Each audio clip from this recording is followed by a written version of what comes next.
शिवराय, जय भीम, जय लवजी.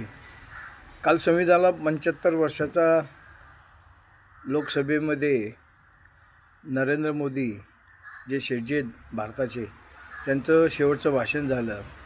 ते भाषण एकदम जे त्यांच्याकडनं अपेक्षित होतं, ते भारताचे 3 वेळा पंतप्रधान झाले, पण त्या भाषणाला काय अर्थ नव्हता. तेच भाषण, तेच गांधी घराण्यावर, नेहरूंवर, तीच त्यांच्याबद्दल वादग्रस्त विधानं आणि देशाला काँग्रेसनीच काय दिलं काय नाही दिलं तेच. आता लोकसभा संपली, विधानसभा संपल्या, काँग्रेसच्याबद्दल द्वेष. म्हणजे आता इलेक्शन संपल्या तरी त्यांना काँग्रेसच्या बाबतीत आणि गांधी घराण्याबाबतीत त्यांना किती द्वेष आहे हे त्यांनी पुन्हा एकदा त्या लोकसभेमध्ये त्यांनी दाखवून दिलं.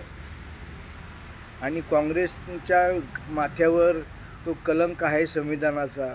आपण एक लक्षात ठेवा, तुम्ही जे बोलला ते नेहरूंनी किती द्वेष कालवला, इंदिरा गांधींनी ज्या आयर्न लेडी म्हणून ओळखल्या जातात जगभरामध्ये, राजीव गांधी. अहो तुम्ही जे बोललात की संविधानाच्या बाबतीत जे रक्त सांडलं गेलं, रक्त कोणी सांडलं?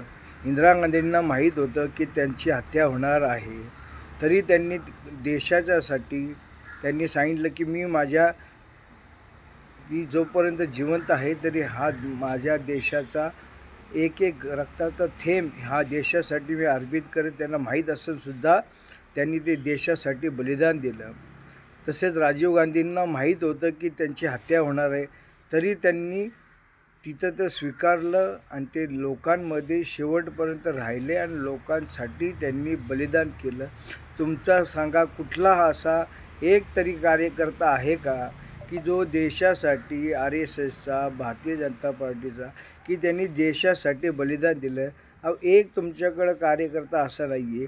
पण तुम्ही हे सांगितलं का की त्या संविधानाच्या जीवावर स्वर्गीय